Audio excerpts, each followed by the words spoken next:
Saudaraku, sebanyak 4 rumah terbakar di Desa Tanoh Menggake, Kecamatan Badar, Kabupaten Aceh Tenggara pada Sabtu 25 Februari 2023 sore. Tak ada korban jiwa dalam peristiwa tersebut.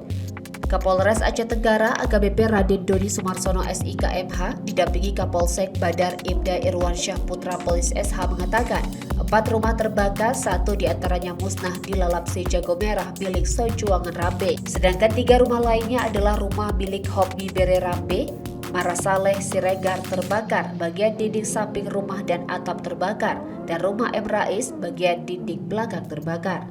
Menurutnya, penyebab kebakaran bermula dari arus pendek listrik.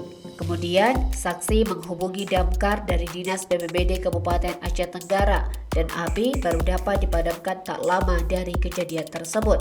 Akibat kebakaran itu, ditaksir kerugian mencapai ratusan juta rupiah. Dari Aceh Tenggara, Asnawi Lui, Tribun Gayo.